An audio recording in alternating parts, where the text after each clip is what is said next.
Hello, Joe Montgomery. Just discuss the lesson plan template that was provided by Alliant. And first things first, I like it.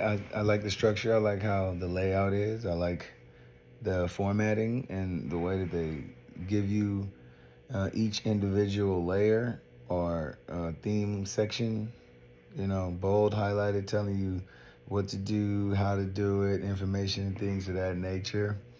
Um, Seems like it could be very helpful to a classroom teacher, someone who may be in pursuant of that with without several years of experience.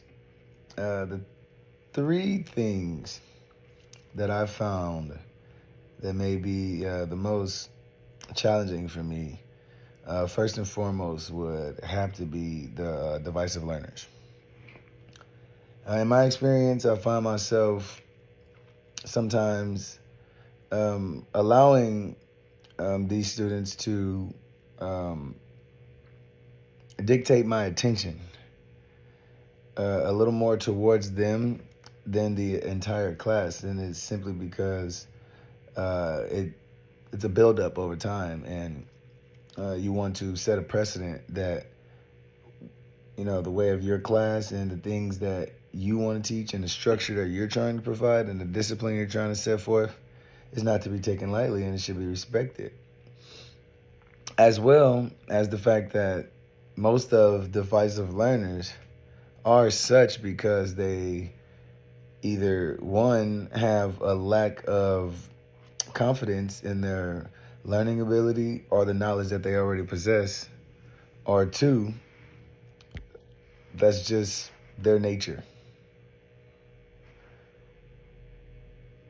The one stated before can be fixed. The independent practice is another one that I might find myself to have a challenge with, simply because the fact that some of those students, divisive ones included, if they don't know or if they don't get it, just initially off your first introduction to the topic or the new material, they will be a little more lethargic and a little less passionate, a little less intense about following along through guided instruction. Therefore, when it's time for you to give them their independent practice time, they're sitting there just enamored, bewildered by what's in front of them, and won't even attempt it out of sheer embarrassment. Another reason is it's supposed to be self-practice, and I find myself answering questions because I do not like my students to be lost or stuck or not have information that I can provide. I have to challenge myself to realize that this is their time for practice, and how do you practice things? By trying them on your own. Seeing something, trying to emulate it. I have to allow them to learn. And last but not least, one thing that I know I'm going to have a challenge with in the curriculum was the homework section, because simply that's something that I do believe is necessary as far as a tool of learning, but I do not deem it necessary as far as a rubric for grading. I supply homework.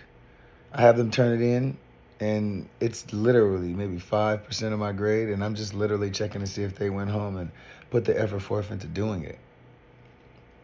That's what it's all about. Practice, practice, practice. They go home and continue to practice. That will develop a thought process. A chain of questions will then pop into their head of how, what, why. They come back to class, question their instructor, get the answers they need. Sounds like a great process to me. So I guess as far as the first question I should have answered, I don't really see many differences in this lesson plan template to any other lesson plan that I've experienced. All of the elements were hit, standards were met, things that needed to be taught were taught, and things that needed to be addressed were addressed. Good job.